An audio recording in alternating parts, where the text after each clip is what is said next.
যে বাড়ির বউটা বিয়ে করে আসবে তাকে সবকিছু জানতে হবে, সবকিছুতে পারদর্শী হতে হবে। এটা কি কোনো শাস্ত্রে লেখা আছে? না কোনো বইয়ে লেখা আছে।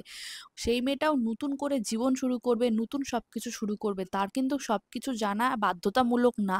আর তুমি যে তোমার ছেলের সাথে বিয়ে দিচ্ছ, সেও কিন্তু সবকিছু সর্বজান্তা না। কিন্তু সমাজ কাকে দোষ দেয়? মেয়েদেরকে। ছেলেদের কিন্তু কোনো দোষ থাকে না। সেই মেয়েটাকে জাজমেন্টের শিকার হতে হয়। মেয়েটাকে সবসময় দিনের পর দিন শুনতে হয় মা বাবা কিছু শেখায়নি, কোনো জ্ঞান বুদ্ধি নেই, কোনো কথাবার্তার কায়দা কানুন নেই, বেহাল্লাপানা করে বেড়ায়, পোশাক আশাকের কোনো জ্ঞান বুদ্ধি নেই। কেন? নতুন সংসার করছে, মেয়েটার কাছে কিন্তু সবকিছুই নতুন। কিন্তু যখন এই একই প্রশ্ন একটা ছেলের ক্ষেত্রে আসে তখন কিন্তু সমাজ উল্টোটা ধরে। কারণ তাদের মতে নাকি ছেলেরা অনেক বয়স হয় তারপর ছেলেদের জ্ঞান বুদ্ধি হয়, আর মেয়েদের নাকি অল্প বয়সেই জ্ঞান বুদ্ধি হয়ে যায়, মেয়েদের নাকি অল্প বয়সে সবকিছু শিখে বুঝে যায় মেয়েরা। সত্যি সমাজ তোমাদের প্রণাম। তোমাদের মতন কিছু কিছু পাবলিকের জন্য না কিছু কিছু মেয়ের জীবন একদম বরবাদ হয়ে যায়। তোমরা কারণ ছোটবেলার থেকেই তোমাদের মেয়ে আর ছেলের মধ্যে ভেদাভেদ করে থাকো। মেয়েদেরকে এটা শিখতে হবে, মেয়েদেরকে ওটা শিখতে হবে, ছেলেরা কিন্তু এটা করবে না ওটা করবে না। কেন করবে না? ছেলেদেরকেও শেখাও, মেয়েদেরকে যেমন শেখাচ্ছ ছেলেদেরকেও শেখাও। একটা মেয়ে যেমন সংসারে যাবতীয় কাজকর্ম করতে পারে, আবার অফিস কাচারিও করতে পারে, তাহলে একটা ছেলে কেন পারবে না? একটা ছেলে যদি অফিস কাচারি করে সংসারে কাজকর্ম করতে পারে না, তাহলে একটা মেয়ে কেন পারবে? একটা মেয়ে যদি অফিস কাচারি করে সংসার সামলায়, তাহলে নাকি মেয়েটা সংসারিক না, মেয়েটা নাকি বাইরে বাড়ুম বাড়ুম মন।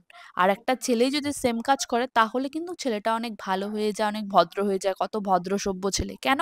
তোমাদের ভেতরেই এই জাজমেন্টটা আছে, তার জন্য আজকালকার দিনে মেয়েদেরকে সব প্রত্যেকটা পদে জাজমেন্ট হতে হয়। যেমন একটা মেয়ে যদি টোটো চালায় তাহলে সেই মেয়েটাকে সবাই কত কি না বলে, পাড়ার লোকজন কত কি না বলে অপমান করে। কিন্তু একটা ছেলে যদি একই কাজ করে তাহলে কিন্তু তার ওইটা কর্ম, তাকে কিন্তু কোনো কিছু শুনতে হয় না। কেন? একটা মেয়ে কি তার সংসার সামলানোর জন্য কোনো কাজ করতে পারে না? তাহলেই সেই মেয়েটা অসভ্য আর বেহেয়া হয়ে যায়। হ্যাঁ, জানি কিছু কিছু মেয়েরা আছে যারা সোশ্যাল মিডিয়াতে এসে উলঙ্গ নাচ নেচে পয়সা উপার্জন করে। সেটা খুবই খারাপ কাজ, সেটা করা একদমই ঠিক না। কিন্তু তাই বলে যারা অরিজিনালি খেটে কর্ম করে খায় তাদেরকে কিন্তু জাজমেন্ট করা একদমই ঠিক না। আর আজকাল তো সোশ্যাল মিডিয়ার যুগ, সবাই তো সোশ্যাল মিডিয়াতে সবাই মেয়েদেরকে রেসপেক্ট করে, কিন্তু রিয়েল লাইফে কেউ কোনো মেয়েকেই রেসপেক্ট করে না, সবাই টোনটিনকারী কিন্তু কেটেই থাকে।